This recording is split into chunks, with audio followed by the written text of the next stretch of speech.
प्रथम वंशावली अध्याय 1। आदम, सेथ, इनोस, कईनान, महललेल, जेरद, हनोक, मथुसेल, लेमक, नोह, सेम, हाम ओ जेफत। जेफतर संतान गोमर ओ मागोग ओ मादय ओ जबन ओ तुबल ओ मेसक ओ तीरस। पुणी गोमर संतान अस्किनस ओ दिफत ओ तोगर्म। आउ जबन संतान इलिसा ओ तर्सीस ओ कितिम ओ रोदानिम। हामर संतान कुश ओ मिसर, पुट ओ किणान। पुणी कुशर संतान सबा ओ हबिला ओ सप्ता ओ रयमा ओ सप्तका। रयमार संतान शिबा ओ ददान। आउ कुश निम्रोद को जात कला। से पृथ्वी रे पराक्रमी हेबाकु लागिला। मिसर लुदिय ओ अनामिय ओ लहाबिय ओ नप्तुहिय ओ पथ्रोसिय ओ पलेस्टिया मानक आदि पुरुष कसलुहिय ओ कप्तोरिय एमानकु जात कला। पुणी किणान अपना प्रथम जात सिदोन को तहु हेत को जात कला। पुणी जिबुसिय ओ इमोरिय ओ गर्गासिय ओ हिबिय ओ अर्किय ओ सिनिय ओ अर्बदिय ओ समारिय ओ हमातिय मानकु जात कला।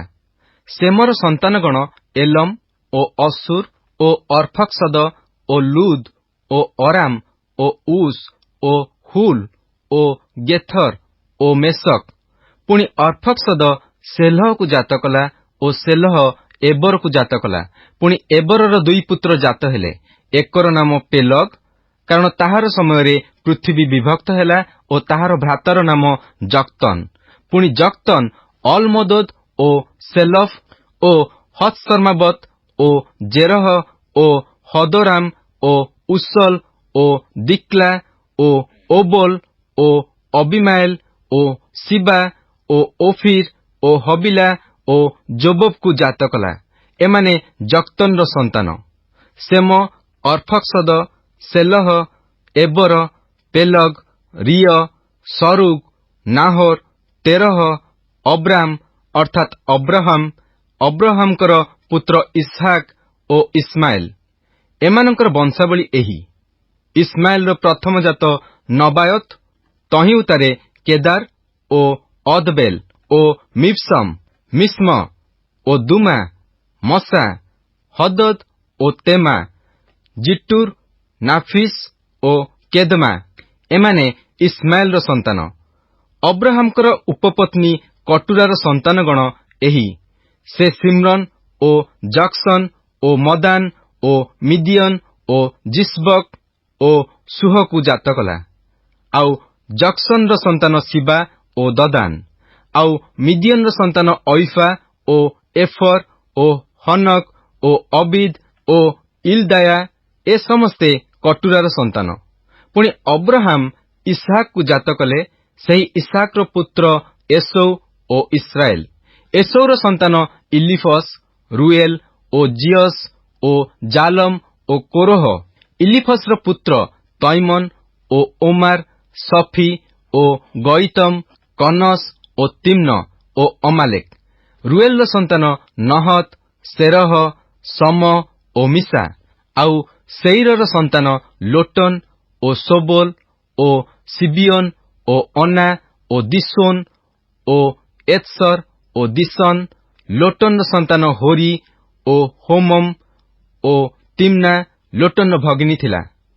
सोबोल रो संतान अलियन ओ मानहत ओ एबल, सफी ओ ओनम। आउ सिबियन रो पुत्र अया ओ अना। अनार पुत्र दिसोन। आउ दिसोन रो पुत्र हमरण ओ इस्बन ओ जत्रिन ओ कराण। एत्सर रो पुत्र बिलहन ओ साबन, जाकन। दिसन रो पुत्र उस ओ अराण। इस्राएल संतानगण उपरे कौनसी राजा राजत्व करिया पूर्वे एही सबु राजा इदम देशरे राजत्व करिथिले। बियोर रो पुत्र बेला, तांकर नगर रो नाम दिनहाबा। आउ बेला मले तहु बसरा निवासी सेरह रो पुत्र जोबब तांकर पदरे राज्य कले। आउ जोबब मरन्ते तैमन देशीय हुसम तांकर पदरे राज्य कले। पुणी हुसम मला उतारे बदद्र पुत्र जेउ हदद ମୋଆବ ପଦାରେ ମିଦିଅନକୁ ପରାସ୍ତ କରିଥିଲେ, ସେ ତାଙ୍କ ପଦରେ ରାଜ୍ୟ କଲେ। ତାଙ୍କର ନଗରର ନାମ ଅବିତ୍ ଥିଲା। ଆଉ ହଦଦ ମରନ୍ତେ ମଶ୍ରେକା ନିବାସୀ ସମ୍ଲ ତାଙ୍କର ପଦରେ ରାଜ୍ୟ କଲେ। ପୁଣି ସମ୍ଲ ମରନ୍ତେ ଫରାତ ନଦୀ ନିକଟସ୍ଥ ରହୋବତ ନିବାସୀ ସୌଲ ତାଙ୍କର ପଦରେ ରାଜ୍ୟ କଲେ। ପୁଣି ସୌଲ ମଲା ଉତ୍ତାରେ ଅକବରର ପୁତ୍ର ବାଲ ହାନାନ ତାଙ୍କର ପଦରେ ରାଜ୍ୟ କଲେ। ଆଉ ବାଲ ହାନୁନ ମରନ୍ତେ ହଦଦ ତାଙ୍କର ପଦରେ ରାଜ୍ୟ କଲେ। ତାଙ୍କର ନଗରର ନାମ ପାଇ ଓ ତାଙ୍କର ଭାର୍ଯ୍ୟାଙ୍କ ନାମ ମହେଟବେଲ। ସେ ମେସାହବର ପୌତ୍ରୀ ମଟ୍ରେଦର କନ୍ୟା ଥିଲେ। ଅନନ୍ତର ହଦଦ ମଲେ। ଏମାନେ ଇଦମର ରାଜା ଥିଲେ, ଯଥା ରାଜା ତିମ୍ନ, ରାଜା ଅଲିଆ, ରାଜା ଜିଥେତ, ରାଜା ଅହଲିବାମା, ରାଜା ଏଲା, ରାଜା ପିନୋନ, ରାଜା କନସ, ରାଜା ତୈମନ, ରାଜା ମିପ୍ସର, ରାଜା ମଗଦିଏଲ, ରାଜା ଇରମ। ଏମାନେ ଇଦମର ରାଜା ଥିଲେ। ପ୍ରଥମ ବଂଶାବଳୀ ଅଧ୍ୟାୟ 2। ଏମାନେ ଇସ୍ରାଏଲର ପୁତ୍ରଗଣ, ଯଥା ରୁବେନ, ସିମିଓନ, ଲେବି ଓ ଜିହୁଦା, ଇସାଖର ଓ ସବୁଲୁନ, ଦାନ, ଯୋସେଫ ଓ ବିନ୍ୟାମିନ, ନପ୍ତାଲି, ଗାଦ ଓ ଆସେର। ଜିହୁଦାର ପୁତ୍ରଗଣ ଯଥା ଏର ଓ ଅନୋନ ଓ ସେଲା। ତାହାର ଏହି ତିନି ପୁତ୍ର କିଣାନିଆ ବତ୍ସୁଏଠାରୁ ଜାତ ହୋଇଥିଲେ। ଜିହୁଦାର ଜ୍ୟେଷ୍ଠ ପୁତ୍ର ଏର ସଦାପ୍ରଭୁଙ୍କ ଦୃଷ୍ଟିରେ ଦୁଷ୍ଟ ଥିଲା, ଏଣୁ ସେ ତାହାକୁ ସଂହାର କଲେ। ପୁଣି ଜିହୁଦାର ପୁତ୍ରବଧୂ ତାମର ତାହାର ଔରସରେ ପେରସ ଓ ସେରହକୁ ପ୍ରସବ କଲା। ଜିହୁଦାର ସର୍ବସୁଦ୍ଧା 5 ପୁତ୍ର ଥିଲେ। ପେରସର ସନ୍ତାନ ହିସ୍ରୋଣ ଓ ହାମୁଲ।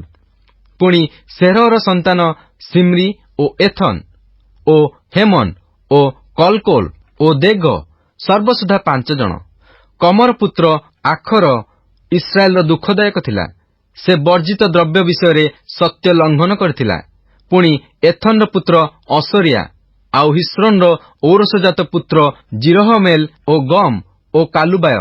ପୁଣି ଗମ ଅବିନାଦବକୁ ଜାତ କଲା। ପୁଣି ଅବିନାଦବ ଜିହୁଦା ସନ୍ତାନଗଣର ଅଧିପତି ନହଶୋନକୁ ଜାତ କଲା। ଆଉ ନହଶୋନ ସଲମାକୁ ଜାତ କଲା ଓ ସଲମା ବୋୟଜକୁ ଜାତ କଲା। ବୋୟଜ ଓବେଦକୁ ଜାତ କଲା। ଓବେଦ ଯିସିକି ଜାତ କଲା। ପୁଣି ଯିସି ଆପଣା ଜ୍ୟେଷ୍ଠ ଇଲିଆବକୁ ଓ ଦ୍ୱିତୀୟ ଅବିନାଦବକୁ ଓ ତୃତୀୟ ସମକୁ, ଚତୁର୍ଥ ନଥନେଲକୁ, ପଞ୍ଚମ ରଦୟକୁ, ଷଷ୍ଠ ଓତ୍ସମକୁ, ସପ୍ତମ ଦାଉଦଙ୍କୁ ଜାତ କଲା। ପୁଣି ସରୁୟା ଓ ଅବିଗଲ ସେମାନଙ୍କର ଭଗିନୀ ଥିଲେ। ଆଉ ଅବିଷୟ ଓ ଜୋୟାବ ଓ ଅସାହେଲ ଏ ତିନି ସରୁୟାର ପୁତ୍ର। ପୁଣି ଅବିଗଲ ଅମାସାକୁ ଜାତ କଲା। ଏହି ଅମାସାର ପିତା ଇସମାଏଲିୟ ଜେଥର ଥିଲା। ଆଉ ହିସ୍ରୋଣର ପୁତ୍ର କାଲେବ ଆପଣା ଭାର୍ଯ୍ୟା ଅସୁବାର ଔରସରେ ଓ ଜିରିଓତ୍ର ଔରସରେ ସନ୍ତାନଗଣ ଜାତ କଲା। ଜେସର ଓ ସୋବବ ଓ ଅର୍ଦ୍ଦୋନ ଏମାନେ ଅସୁବାର ପୁତ୍ର। ପୁଣି ଅସୁବା ମଲା ଉତ୍ତାରେ କାଲେବ ଇଫ୍ରାତାକୁ ବିବାହ କଲା। ସେ ହୁରକୁ ପ୍ରସବ କଲା। ପୁଣି ହୁର ଉରିକି ଜାତ କଲା ଓ ଉରି ବଶ୍ଚଲେଲକୁ ଜାତ କଲା। ଏଥି ଉତ୍ତାରେ ହିସ୍ରୋଣ ଗିଲିୟଦର ପିତା ମାଖିରର କନ୍ୟାର ସହବାସ କଲା। ସେ ଆପଣର 60 ବର୍ଷ ବୟସରେ ସେ ସ୍ତ୍ରୀକି ବିବାହ କରିଥିଲା। ତହିଁରେ ସେ ସ୍ତ୍ରୀ ତାହାର ଔରସରେ ସଗୁବକୁ ପ୍ରସବ କଲା। ସଗୁବ ଜାଇରକୁ ଜାତ କଲା। ତାହାର ଗିଲିୟଦ ଦେଶରେ 23 ନଗର ଥିଲା। ଆଉ ଗସୁର ଓ ଅରାମ ଜାଇରର ଗ୍ରାମ ସବୁ ସେମାନଙ୍କ ହସ୍ତରୁ ହରଣ କଲେ। ତହିଁ ସଙ୍ଗେ କନାତ ଓ ତହିଁର ଗ୍ରାମ ପ୍ରଭୃତି 60 ନଗର ନେଲେ। ଏ ସମସ୍ତେ ଗିଲିୟଦର ପିତା ମାଖିରର ସନ୍ତାନ ଥିଲେ। ପୁଣି ହିସ୍ରୋଣ କାଲେବ ଇଫ୍ରାତାରେ ମଲା ଉତ୍ତାରେ ହିସ୍ରୋଣର ଭାର୍ଯ୍ୟା ଅବିୟାହ ତାହାର ଔରସରେ ତକୋୟର ପିତା ଅସହୁରକୁ ଜାତ କଲା। ହିସ୍ରୋଣର ପ୍ରଥମ ଜାତ ଜିରହମେଲର ଏହି ସବୁ ସନ୍ତାନ ଥିଲେ। ପ୍ରଥମ ଜାତ ରାମ, ତହିଁ ଉତ୍ତାରେ ବୁନା ଓ ଓରଣ ଓ ଓତ୍ସମ ଓ ଅହିୟ। ପୁଣି ଜିରହମେଲର ଅନ୍ୟ ଏକ ଭାର୍ଯ୍ୟା ଥିଲା, ତାହାର ନାମ ଅଟାରା। ସେ ଓନମର ମାତା। ଆଉ ଜିରହମେଲର ପ୍ରଥମ ଜାତ ଅରାମର ପୁତ୍ର ମାସ ଓ ଜାମିନ ଓ ଏକର। ଆଉ ଓନମର ପୁତ୍ର ସମୟ ଓ ଜାଦା। ଆଉ ସମୟର ପୁତ୍ର ନାଦବ ଓ ଅବିସୁର। ଅବିସୁରର ଭାର୍ଯ୍ୟାର ନାମ ଅବିହଇଲ ଓ ସେ ତାହାର ଔରସରେ ଅହବାନ ଓ ମୋଲିଦକୁ ଜାତ କଲା। ପୁଣି ନାଦବର ପୁତ୍ର ସେଲଦ ଓ ଅପପଇମ। ମାତ୍ର ସେଲଦ ନିଃସନ୍ତାନ ହୋଇ ମଲା। ଆଉ ଅପପଇମର ପୁତ୍ର ଯିସି। ପୁଣି ଜିସିର ପୁତ୍ର ଶେଷନ, ଶେଷନର ପୁତ୍ର ଅହଲୟ, ପୁଣି ସମୟର ଭ୍ରାତା ଜାଦାର ସନ୍ତାନ ଜେଥର ଓ ଜୋନାଥନ। ଜେଥର ନିଃସନ୍ତାନ ହୋଇ ମଲା। ପୁଣି ଜୋନାଥନର ପୁତ୍ର ପେଲତ ଓ ସାସା, ଏ ସମସ୍ତେ ଜିର୍ ହମେଲର ସନ୍ତାନ। ଶେଷନର ପୁତ୍ର ନଥିଲେ, କେବଳ କନ୍ୟା ଥିଲେ। ପୁଣି ଶେଷନର ଜଣେ ମିଶ୍ରୀୟ ଦାସ ଥିଲା, ତାହାର ନାମ ଜାରହା। ଆଉ ଶେଷନ ଆପଣା ଦାସ ଜାରହା ସଙ୍ଗେ ଆପଣା କନ୍ୟାକୁ ବିବାହ ଦେଲା। ତହୁଁ ସେ ତାହାର ଔରସରେ ଅତୟକୁ ଜାତ କଲା। ପୁଣି ଅତୟ ନାଥନକୁ ଜାତ କଲା ଓ ନାଥନ ସାବତକୁ ଜାତ କଲା। ସାବତ ଇଫଲଲକୁ ଜାତ କଲା ଓ ଇଫଲଲ ଓବେଦକୁ ଜାତ କଲା। ଓବେଦ ଜେହୁକୁ ଜାତ କଲା ଓ ଜେହୁ ଅସର୍ୟକୁ ଜାତ କଲା। ପୁଣି ଅସର୍ୟ ହେଲସକୁ ଜାତ କଲା ଓ ହେଲସ ଇଲିଆସାକୁ ଜାତ କଲା। ପୁଣି ଇଲିଆସା ସିସମୟକୁ ଜାତ କଲା ଓ ସିସମୟ ସଲୁମକୁ ଜାତ କଲା। ସଲୁମ ଜିକମିୟକୁ ଜାତ କଲା ଓ ଜିକମିୟ ଇଲିସାମାକୁ ଜାତ କଲା। ଜିରହମେଲର ଭ୍ରାତା କାଲେବର ପୁତ୍ରଗଣ, ତାହାର ଜ୍ୟେଷ୍ଠ ପୁତ୍ର ମେସା ସିଫ୍ର ପିତା ଥିଲା। ପୁଣି ହିବ୍ରନର ପିତା ମାରେସାର ପୁତ୍ରଗଣ। ଆଉ ହିବ୍ରନର ପୁତ୍ର କୋରହ ଓ ତପୁହ ଓ ରେକମ, ସେମା।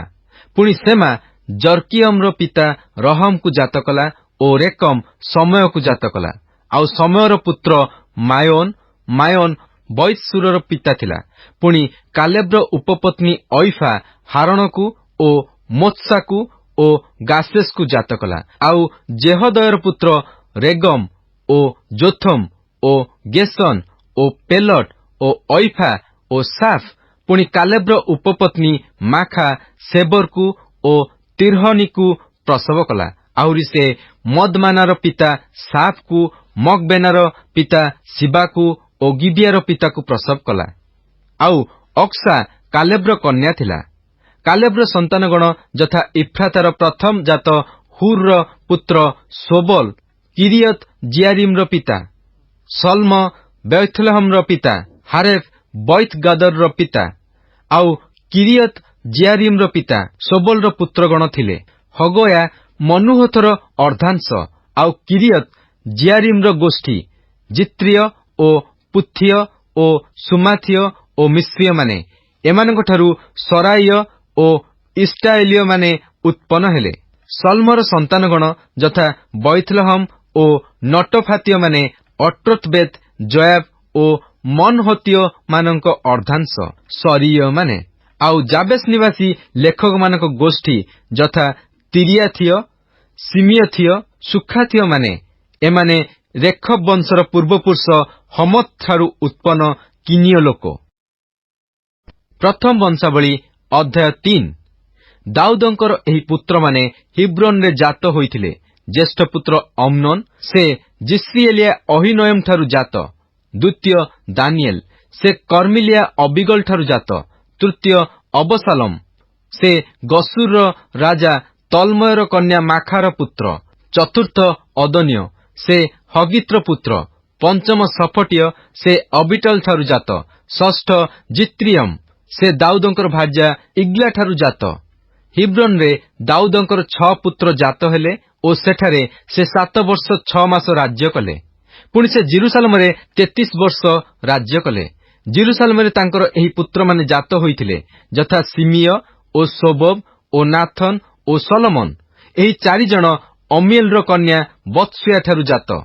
ଆହୁରି ଜିଭର ଓ ଇଲିସାମା ଓ ଇଲିଫେଲଟ, ନୋଗହ ଓ ନେଫଗ ଓ ଜାଫିୟ, ଇଲିସାମା ଓ ଇଲିଆଦା ଓ ଇଲିଫେଲଟ, ଏହି 9 ଜଣ। ଏ ସମସ୍ତେ ଦାଉଦଙ୍କର ପୁତ୍ର। ଏମାନେ ଉପପତ୍ନୀଗଣର ସନ୍ତାନମାନଙ୍କଠାରୁ ଭିନ୍ନ। ଆଉ ତାମର ଏମାନଙ୍କର ଭଗିନୀ ଥିଲା।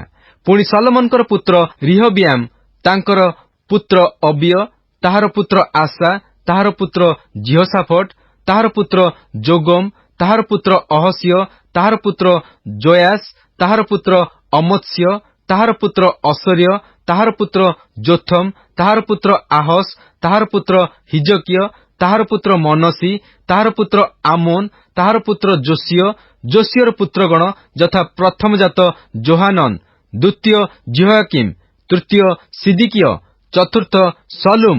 ପୁଣି ଜିହୋୟାକିମର ସନ୍ତାନଗଣ, ତାହାର ପୁତ୍ର ଜିକନିୟ, ତାହାର ପୁତ୍ର ସିଦିକିୟ, ବନ୍ଦୀ ଜିକନିୟର ସନ୍ତାନଗଣ, ତାହାର ପୁତ୍ର ସଲଟିଏଲ ଓ ମଲକିରାମ ଓ ପଦାୟ ଓ ସିନତ୍ସର, ଜିକମିୟ, ହୋସାମା ଓ ନଦବିୟ।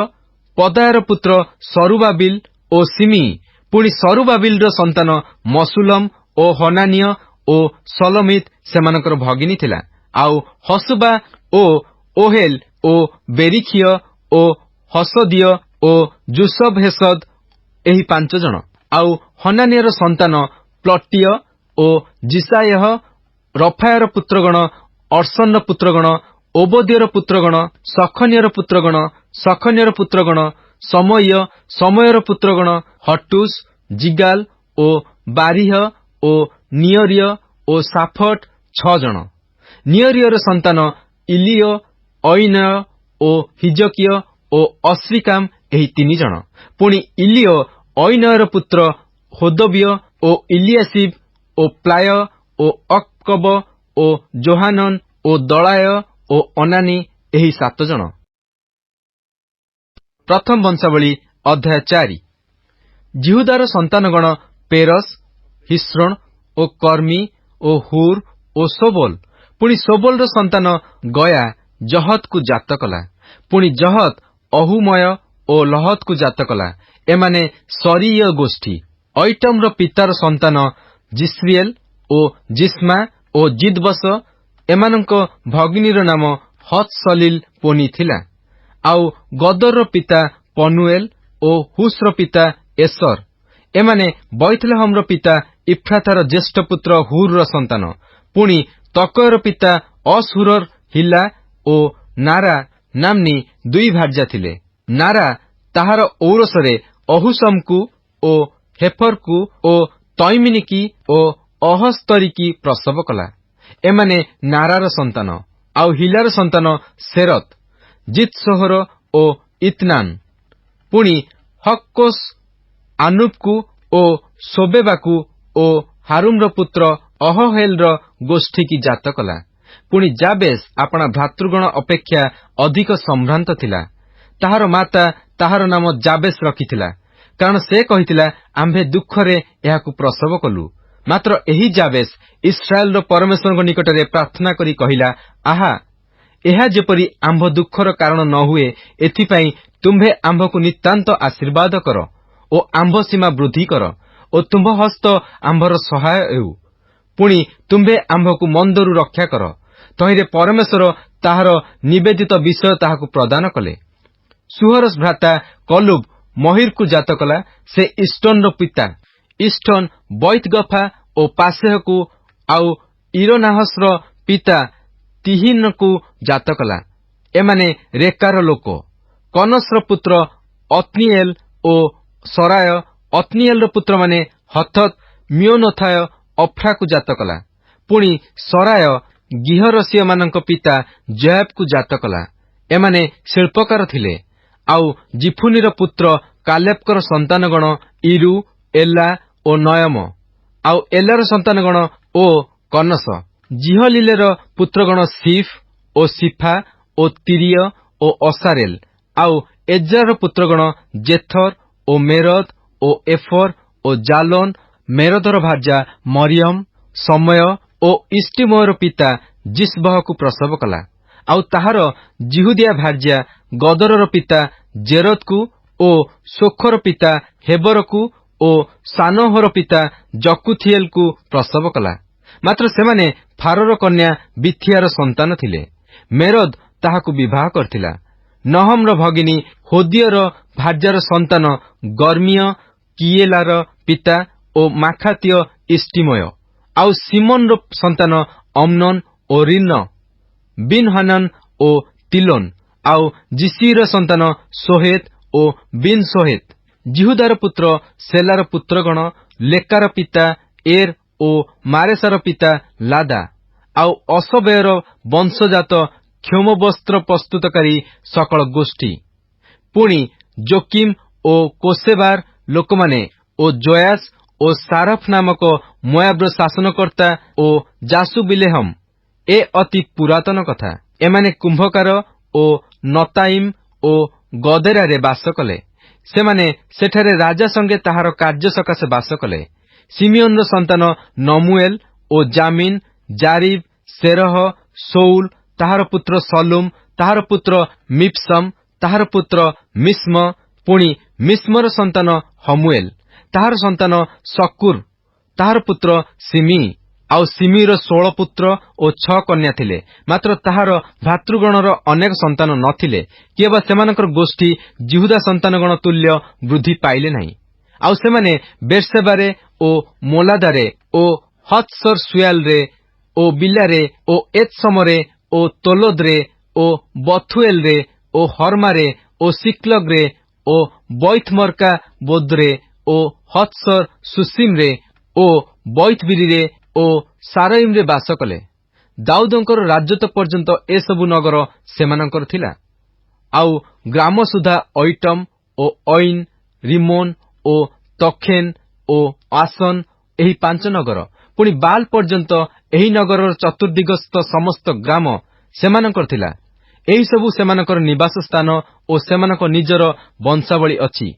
ଆଉ ମୋସାବବ ଓ ଜମ୍ବେକ ଓ ଅମତ୍ସିୟର ପୁତ୍ର ଜୋସ ଓ ଜୋଏଲ, ପୁଣି ଅସିଏଲର ପ୍ରପୋତ୍ର, ସରାୟର ପୌତ୍ର, ଯୋସିବିୟର ପୁତ୍ର ଜେହୁ, ଇଲିୟ, ଐନୟ ଓ ଜାକବା ଓ ଜିସୋହାୟ ଓ ଅସାୟ ଓ ଅଦିଏଲ ଓ ଜିସିମିଏଲ ଓ ବନାୟ, ଆଉ ସମୟର ଅତି ବୃଦ୍ଧ ପ୍ରପୌତ୍ର, ସିମିର ବୃଦ୍ଧ ପ୍ରପୌତ୍ର, ଜିଦାୟର ପ୍ରପୌତ୍ର, ଆଲୋନର ପୌତ୍ର, ସିଫିର ପୁତ୍ର ଶିଷ। ଏହି ଯେଉଁ ବ୍ୟକ୍ତିମାନଙ୍କ ନାମ ବ୍ୟକ୍ତ ହେଲା, ସେମାନେ ଆପଣା ଆପଣା ଗୋଷ୍ଠୀର ଅଧ୍ୟକ୍ଷ ଥିଲେ ଓ ସେମାନଙ୍କ ପିତୃବଂଶ ଅତିଶୟ ବୃଦ୍ଧି ପାଇଲେ। ପୁଣି ସେମାନେ ଆପଣାମାନଙ୍କ ପଶୁପଲ ପାଇଁ ଚରାସ୍ଥାନ ଅନ୍ୱେଷଣ କରିବାକୁ ଗଦରର ପ୍ରବେଶ ସ୍ଥାନ ଅର୍ଥାତ୍ ଉପତ୍ୟକାର ପୂର୍ବ ପାର୍ଶ୍ୱ ପର୍ଯ୍ୟନ୍ତ ଗଲେ। ତହିଁରେ ସେମାନେ ପ୍ରଚୁର ଓ ଉତ୍ତମ ଚରାସ୍ଥାନ ପାଇଲେ। ଆଉ ଦେଶ ପ୍ରଶସ୍ତ ଓ ଶାନ୍ତ ଓ ନିର୍ବିରୋଧ ଥିଲା, କାରଣ ହାମ ବଂଶୀୟ ଲୋକମାନେ ପୂର୍ବରେ ସେହି ସ୍ଥାନରେ ବାସ କରୁଥିଲେ। ପୁଣି ଏହି ଯେଉଁ ବ୍ୟକ୍ତିମାନଙ୍କ ନାମ ଲିଖିତ ହେଲା, ସେମାନେ ଜିହୁଦାର ରାଜା ହିଜକିୟର ସମୟରେ ଆସି ସେହି ଲୋକମାନଙ୍କ ତମ୍ବୁ ଓ ସେଠାରେ ପ୍ରାପ୍ତ ମିହନୀୟମାନଙ୍କୁ ଆଘାତ କରି ବର୍ଜିତ ରୂପେ ବିନାଶ କଲେ। ତାହା ଅଦ୍ୟାପି ସେପରି ଅଛି। ଆଉ ସେମାନଙ୍କ ବଦଳେ ବାସ କଲେ, କାରଣ ସେଠାରେ ସେମାନଙ୍କ ପଶୁପଲ ପାଇଁ ଚରାସ୍ଥାନ ଥିଲା। ଆଉ ସେମାନଙ୍କର କେତେକ ଲୋକ ଅର୍ଥାତ୍ ସିମିଓନର ସନ୍ତାନଗଣ ମଧ୍ୟରୁ 50 ଜଣ ଜିସଇର ସନ୍ତାନ ପ୍ଲଟିୟକୁ ଓ ନିଓରିୟକୁ ଓ ରଫାୟକୁ ଓ ଉସିଏଲକୁ ସେନାପତି କରି ସେଇର ପର୍ବତକୁ ଗଲେ। ପୁଣି ସେମାନେ ଅମାଲେକୀୟ ପଳାତକ ଅବଶିଷ୍ଟ ଲୋକମାନଙ୍କୁ ଆଘାତ କରି ସେଠାରେ ବାସ କଲେ। ଅଦ୍ୟାପି ସେମାନେ ସେଠାରେ ଅଛନ୍ତି। ପ୍ରଥମ ବଂଶାବଳୀ ଅଧ୍ୟାୟ 5। ଇସ୍ରାଏଲର ପ୍ରଥମଜାତ ରୁବେନର ସନ୍ତାନଗଣର କଥା। ରୁବେନ ପ୍ରଥମଜାତ ଥିଲା, ମାତ୍ର ସେ ଆପଣା ପିତୃଶଯ୍ୟା ଅଶୁଚି କରିବାରୁ ତାହାର ଜ୍ୟେଷ୍ଠାଧିକାର ଇସ୍ରାଏଲର ପୁତ୍ର ଯୋସେଫର ପୁତ୍ରମାନଙ୍କୁ ଦିଆଗଲା। ତଥାପି ଜ୍ୟେଷ୍ଠାଧିକାର ଅନୁସାରେ ବଂଶାବଳୀ ଲେଖା ହୁଏ ନାହିଁ, କାରଣ ଜିହୁଦା ଆପଣା ଭ୍ରାତୃଗଣ ଅପେକ୍ଷା ପରାକ୍ରମୀ ହେଲା ଓ ତାହାଠାରୁ ଅଧିପତି ଉତ୍ପନ୍ନ ହେଲେ। ମାତ୍ର ଜ୍ୟେଷ୍ଠାଧିକାର ଯୋସେଫର ହେଲା। ଇସ୍ରାଏଲର ଜ୍ୟେଷ୍ଠ ପୁତ୍ର ରୁବେନର ସନ୍ତାନ ହନୋକ ଓ ପଲୁ, ହିସ୍ରୋନ ଓ କର୍ମୀ। ଜୋଏଲର ସନ୍ତାନଗଣ, ତାହାର ପୁତ୍ର ସିମୟ, ତାହାର ପୁତ୍ର ଗୋଗ, ତାହାର ପୁତ୍ର ସିମି, ତାହାର ପୁତ୍ର ମିଖା, ତାହାର ପୁତ୍ର ରାୟା, ତାହାର ପୁତ୍ର ବାଲ, ତାହାର ପୁତ୍ର ବେରା। ଏହାକୁ ଅସୁର ରାଜା ତିଗ୍ଲତ ପିଲନେସର ବନ୍ଦୀ କରି ନେଇଗଲା। ଏ ରୁବେନିୟମାନଙ୍କର ଅଧିପତି ଥିଲା। ଯେତେବେଳେ ସେମାନଙ୍କ ବଂଶାବଳୀ ଲେଖାଗଲା, ସେତେବେଳେ ଆପଣା ଆପଣା ଗୋଷ୍ଠୀ ଅନୁସାରେ ଏହାର ଏହି ଭ୍ରାତୃଗଣ ଥିଲେ। ପ୍ରଧାନ ଜିଏଲ ଓ ଜିଖରିୟ ଓ ଜୋଏଲର ପ୍ରପୌତ୍ର ସେମାର ପୌତ୍ର ଆସସ୍ର ପୁତ୍ର ବେଲା। ସେ ଅରୋୟର ଓ ନବ ଓ ବାଲମିଓନ ପର୍ଯ୍ୟନ୍ତ ବାସ କଲା। ପୁଣି ପୂର୍ବ ଦିଗରେ ସେ ଫରାତ ନଦୀଠାରୁ ପ୍ରାନ୍ତର ପ୍ରବେଶ ସ୍ଥାନ ପର୍ଯ୍ୟନ୍ତ ବାସ କଲା, କାରଣ ଗିଲିୟଦ ଦେଶରେ ସେମାନଙ୍କ ଶତ୍ରୁଗଣ ବୃଦ୍ଧି ପାଇଥିଲେ। ପୁଣି ସାଉଲଙ୍କର ସମୟରେ ସେମାନେ ହାଗରିୟମାନଙ୍କ ସହିତ ଯୁଦ୍ଧ କରନ୍ତେ ହାଗରିୟମାନେ ସେମାନଙ୍କ ହସ୍ତରେ ପତିତ ହେଲେ। ତେଣୁ ଏମାନେ ସେମାନଙ୍କ ତମ୍ବୁରେ ଗିଲିୟଦ ଦେଶର ପୂର୍ବ ଦିଗରେ ସର୍ବତ୍ର ବାସ କଲେ। ପୁଣି ଗାଦର ସନ୍ତାନଗଣ ସେମାନଙ୍କ ସମ୍ମୁଖରେ ସଲଖା ପର୍ଯ୍ୟନ୍ତ ବାସନ ଦେଶରେ ବାସ କଲେ। ଜୋଏଲ ପ୍ରଧାନ ଓ ସାଫମ ଦ୍ୱିତୀୟ, ଆଉ ଜାନୟ ଓ ସାଫଟ ବାସନରେ ରହିଲେ। ପୁଣି ସେମାନଙ୍କର ପିତୃବଂଶଜ ଭାତୃଗଣ ମିଖାଏଲ ଓ ମସୁଲମ ଓ ସେବା ଓ ଜୋରୟ ଓ ଜାକନ ଓ ସିଓ ଓ ଏବର 7 ଜଣ। ବୁସର ପୁତ୍ର ଜଦହ ଯଦୋର ପୁତ୍ର ଜିହିଷୟ, ଜିହିଷୟର ପୁତ୍ର ମିଖାଏଲ, ମିଖାଏଲର ପୁତ୍ର ଗିଲିୟଦ, ଗିଲିୟଦର ପୁତ୍ର ଜାରହ, ଜାରହର ପୁତ୍ର ହୁରି, ହୁରିର ପୁତ୍ର ଅବିହଇଲ। ସେମାନେ ସେଇ ଅବିହଇଲର ସନ୍ତାନ। ଗୁନିର ପୌତ୍ର ଅବ୍ଦିଏଲର ପୁତ୍ର ଅହି ସେମାନଙ୍କ ପିତୃବଂଶର ପ୍ରଧାନ ଥିଲା। ସେମାନେ ଗିଲିୟଦରେ, ବାସନରେ ଓ ତହିଁର ସମସ୍ତ ଉପନଗରରେ ଓ ସେ ସବୁର ସୀମା ପର୍ଯ୍ୟନ୍ତ ସାରୋନର ସମସ୍ତ ତଳଭୂମିରେ ବାସ କଲେ। ଜିହୁଦାର ରାଜା ଯୋଥମଙ୍କର ସମୟରେ ଓ ଇସ୍ରାଏଲର ରାଜା ଜାରବିୟାମଙ୍କ ସମୟରେ ଏ ସମସ୍ତଙ୍କର ବଂଶାବଳୀ ଲିଖିତ ହୋଇଥିଲା। ରୁବେନର ସନ୍ତାନଗଣ ପୁଣି ଗାଦୀୟ ଓ ମନସୀର ଅର୍ଦ୍ଧବଂଶ ମଧ୍ୟରେ ଢାଲ ଓ ଖଡ୍ଗ ଧରିବାକୁ ଓ ଧନୁ ମାନିବାକୁ ସମର୍ଥ ଓ ଯୁଦ୍ଧରେ ନିପୁଣ 44,760 ଜଣ ବିକ୍ରମୀ ପୁରୁଷ ଯୁଦ୍ଧ ଯାତ୍ରା କରିବାକୁ ସମର୍ଥ ଥିଲେ। ସେମାନେ ହାଗରିୟମାନଙ୍କ ସହିତ ଜିଟୁର ଓ ନାଫିସ ଓ ନୋଦବ ସହିତ ଯୁଦ୍ଧ କଲେ। ସେମାନେ ସେମାନଙ୍କ ପ୍ରତିକୂଳରେ ସାହାଯ୍ୟ ପାଇଲେ। ତହିଁରେ ହାଗରିୟମାନେ ଓ ସେମାନଙ୍କ ସଙ୍ଗୀ ସମସ୍ତ ଲୋକ ସେମାନଙ୍କ ହସ୍ତରେ ସମର୍ପିତ ହେଲେ, କାରଣ ସେମାନେ ଯୁଦ୍ଧରେ ପରମେଶ୍ୱରଙ୍କ ନିକଟରେ କ୍ରନ୍ଦନ କରନ୍ତେ ସେ ସେମାନଙ୍କ ପ୍ରାର୍ଥନା ଶୁଣିଲେ, ଯେହେତୁ ସେମାନେ ତାହାଙ୍କଠାରେ ବିଶ୍ୱାସ କଲେ। ଆଉ ସେମାନେ ସେମାନଙ୍କ ପଶୁ ଅର୍ଥାତ୍ ସେମାନଙ୍କ ଉଷ୍ଟ୍ର ମଧ୍ୟରୁ 50,000 ଓ ମେଷ ମଧ୍ୟରୁ 2.5 ଲକ୍ଷ ଓ ଗର୍ଦ୍ଧବ ମଧ୍ୟରୁ 2,000 ଓ ମନୁଷ୍ୟ ମଧ୍ୟରୁ 1 ଲକ୍ଷ ନେଇଗଲେ, କାରଣ ଯୁଦ୍ଧ ପରମେଶ୍ୱରଙ୍କ ଆଡୁ ହେବାରୁ ଅନେକ ହତ ହୋଇ ପଡ଼ିଲେ। ପୁଣି ସେମାନେ ବନ୍ଦିତ୍ୱ ପର୍ଯ୍ୟନ୍ତ ସେମାନଙ୍କ ସ୍ଥାନରେ ବାସ କଲେ। ଆଉ ମନସୀର ଅର୍ଦ୍ଧବଂଶର ସନ୍ତାନଗଣ ସେହି ଦେଶରେ ବାସ କଲେ। ସେମାନେ ବୃଦ୍ଧି ପାଇ ବାସନଠାରୁ ବାଲ ହର୍ମୋନ ଓ ସନିର ଓ ହର୍ମୋନ ପର୍ବତ ପର୍ଯ୍ୟନ୍ତ ବ୍ୟାପିଗଲେ। ପୁଣି ଏମାନେ ଆପଣାମାନଙ୍କ ପିତୃବଂଶର ପ୍ରଧାନ ଥିଲେ, ଯଥା ଏଫର ଓ ଜିସି ଓ ଇଲିଏଲ ଓ ଅସ୍ରିଏଲ ଓ ଜିରିମିୟ ଓ ହୋଦବିୟ ଓ ଜହଦିଏଲ। ଏ ସମସ୍ତେ ମହାବିକ୍ରମଶାଳୀ ଓ ବିଖ୍ୟାତ ଓ ଆପଣା ଆପଣା ପିତୃବଂଶର ପ୍ରଧାନ ଥିଲେ। ଅନନ୍ତର ସେମାନେ ଆପଣା ପୂର୍ବପୁରୁଷଗଣର ପରମେଶ୍ୱରଙ୍କ ବିରୁଦ୍ଧରେ ସତ୍ୟ ଲଙ୍ଘନ କଲେ। ଆଉ ପରମେଶ୍ୱର ଯେଉଁ ଦେଶୀୟ ଲୋକମାନଙ୍କୁ ସେମାନଙ୍କ ସମ୍ମୁଖରେ ବିନାଶ କରିଥିଲେ, ସେମାନେ ସେମାନଙ୍କ ଦେବଗଣର ଅନୁଗମୀ ହୋଇ ବ୍ୟଭିଚାର କଲେ। ତହିଁରେ ଇସ୍ରାଏଲର ପରମେଶ୍ୱର ଅସୁର ରାଜା ପୁଲର ମନକୁ ଓ ଅସୁର ରାଜା ତିଗ୍ଲତ ପିଲନେସରର ମନକୁ ଉତ୍ତେଜିତ କଲେ।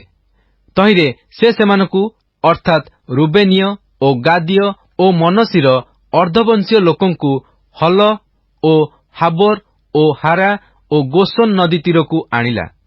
ଅଦ୍ୟାପି ସେମାନେ ସେଠାରେ ଅଛନ୍ତି। ଗୁଡ୍ ମର୍ଣ୍ଣିଂ ଆଣ୍ଡ ପ୍ରେଜ୍ ଦ ଲର୍ଡ। ଆଜି ବାଇବଲ ପଠନ ଦିନ ସଂଖ୍ୟା 144, ଶନିବାର। ଆଜି ଆମ୍ଭେମାନେ ପ୍ରଥମ ବଂଶାବଳୀ 1 ପର୍ବ ଠାରୁ 5 ପର୍ବ ପର୍ଯ୍ୟନ୍ତ ପାଠ କରିଅଛୁ। ଆସନ୍ତୁ ପଠିତ ଶାସ୍ତ୍ରାଂଶର ସାରାଂଶକୁ ବୁଝିବା ପାଇଁ ଚେଷ୍ଟା କରିବା। ଭାବବାଦୀମାନଙ୍କ ଭବିଷ୍ୟତ ବାକ୍ୟ ଅନୁସାରେ 70 ବର୍ଷ ଗତ ହୁଅନ୍ତେ ବାବିଲନ ପତିତ ହେଲା। ପାରସ୍ୟର ରାଜା କୋରସର ପ୍ରଥମ ବର୍ଷରେ କୋରସ ରାଜାଙ୍କ ଦ୍ୱାରା ବନ୍ଦିତ୍ୱରୁ ଫେରିଯିବା ଆଦେଶ ଘୋଷଣା କରାଗଲା ଓ କିଛି ଇସ୍ରାଏଲ ଲୋକ ସେମାନଙ୍କ ସ୍ୱଦେଶକୁ ଫେରି ଆସିଲେ। ଏହି ସମୟରେ ପ୍ରଥମେ ଫେରିଥିବା ଲୋକମାନେ ମନ୍ଦିର ନିର୍ମାଣ କାର୍ଯ୍ୟ ଆରମ୍ଭ କଲେ। ଏହି କାହାଣୀ ଯେଉଁ ପୁସ୍ତକରେ ଲିପିବଦ୍ଧ କରାଯାଇଅଛି ତାହା ହେଉଛି ଏଜ୍ରା ପୁସ୍ତକ। ଏଜ୍ରା ଜଣେ ଯାଜକ ଓ ବ୍ୟବସ୍ଥାର ଶିକ୍ଷକ। ସେ ଫେରି ଆସିଥିବା ଲୋକମାନଙ୍କୁ ସେମାନଙ୍କ ମୂଳ ବିଷୟରେ ଶିକ୍ଷା ଦେବା ପାଇଁ ଜେରୁସାଲେମକୁ ଫେରି ଆସିଥିଲେ। ଏଜ୍ରାଙ୍କ ଶିକ୍ଷାର ବିଷୟବସ୍ତୁ ପ୍ରଥମ ବଂଶାବଳୀ ଓ ଦ୍ୱିତୀୟ ବଂଶାବଳୀ ପୁସ୍ତକରେ ଲିପିବଦ୍ଧ କରାଯାଇଅଛି। ଆଉ ଏହି ଦୁଇ ପୁସ୍ତକକୁ ଇତିହାସ ପାଠ୍ୟ ପୁସ୍ତକ ବୋଲି କୁହାଯାଇପାରେ, ଯେହେତୁ ଏହା ଗୋଟିଏ ଲମ୍ବା କାହାଣୀ ଅଟେ, ସୃଷ୍ଟି ଠାରୁ କୋରସ ରାଜାର ଆଦେଶ ପର୍ଯ୍ୟନ୍ତ। ପ୍ରଥମ ବଂଶାବଳୀ 1ରୁ 9ରେ ଇତିହାସଟି ସଂକ୍ଷିପ୍ତ ଅଟେ ଓ ଏହା ବଂଶାବଳୀ ଭାବରେ ପୁନଃ ସଜାଯାଇଛି ଆଦମଠାରୁ ବନ୍ଦିତ୍ୱରୁ ଇସ୍ରାଏଲୀୟମାନଙ୍କର ପ୍ରତ୍ୟାବର୍ତ୍ତନ ପର୍ଯ୍ୟନ୍ତ। ଏଜ୍ରା ଏହାକୁ ସ୍ପଷ୍ଟ କରିଛନ୍ତି ଯେ ଈଶ୍ୱରଙ୍କ କାର୍ଯ୍ୟ ସୃଷ୍ଟି ଠାରୁ ଆରମ୍ଭ ହୋଇଅଛି। ଇତିହାସ ସମ୍ବନ୍ଧରେ ତାହାଙ୍କ ଦୃଷ୍ଟିକୋଣ ଅନୁସାରେ ବନ୍ଦିତ୍ୱରୁ ଫେରୁଥିବା ଲୋକମାନଙ୍କର ପରିଚୟ ସୃଷ୍ଟିର ପ୍ରଥମ ମନୁଷ୍ୟ ଆଦମଙ୍କ ସହିତ ଜଡ଼ିତ ଅଟେ। ସେ ସ୍ପଷ୍ଟ ରୂପେ ଦେଖିଲେ ଯେ ଈଶ୍ୱର ଯିଏ ବାବିଲନ ଠାରୁ ମହାନ ଓ ସିଏ ହିଁ ପାରସ୍ୟକୁ ମଧ୍ୟ ନିୟନ୍ତ୍ରଣ କରନ୍ତି। ଆମେ ଏଠାରେ ଦେଖିପାରୁଛୁ ଯେ ଆଦ୍ୟରୁ ହିଁ ଈଶ୍ୱରଙ୍କ ପରିତ୍ରାଣର ଯୋଜନାଟି ଇସ୍ରାଏଲର ଇତିହାସରେ ମଧ୍ୟ କାର୍ଯ୍ୟକାରୀ ହୋଇ ଆସୁଅଛି। ପ୍ରଥମ ବଂଶାବଳୀ 1 ପର୍ବ ଠାରୁ 5 ପର୍ବରେ ଆଦମଙ୍କ ଠାରୁ ଆରମ୍ଭ ହୋଇଥିବା ପ୍ରତିଜ୍ଞା ବଂଶାବଳୀରେ ଅବ୍ରାହମ, ଇସାହାକ ଓ ଜାକୁବଙ୍କ ପର୍ଯ୍ୟନ୍ତ ପହଞ୍ଚି ଜାକୁବଙ୍କ 12 ପୁତ୍ରଙ୍କ ପ୍ରତି ପ୍ରକାଶମାନ ହେଲା ଓ ଜାକୁବଙ୍କ ଚତୁର୍ଥ ପୁତ୍ର ଜିହୁଦା ଠାରେ ସ୍ଥିର ହେଲା। ଉତ୍ତର ଇସ୍ରାଏଲର ରାଜାମାନଙ୍କ ଇତିହାସ ଏଠାରେ ଉଲ୍ଲେଖ କରାଯାଇନାହିଁ, ଯେହେତୁ ଏହା ଦାଉଦଙ୍କ ଠାରୁ ଆରମ୍ଭ ହୋଇ ଶେଷ ରାଜା ସିଦିକିଓଙ୍କ ଠାରେ ସମାପ୍ତ ହେଉଅଛି। ଏହା ଥିଲା ଆଜିର ପଠିତ ଶାସ୍ତ୍ରାଂଶର ସାରାଂଶ। ଖ୍ରୀଷ୍ଟଙ୍କ ଠାରେ ଏକତ୍ର ଏହା କି ଆଶୀର୍ବାଦର ବିଷୟ ଅଟେ। ଆଜିର ପଠନରେ ପ୍ରଭୁ ଆମ ପ୍ରତ୍ୟେକଙ୍କୁ ଆଶୀର୍ବାଦ କରନ୍ତୁ।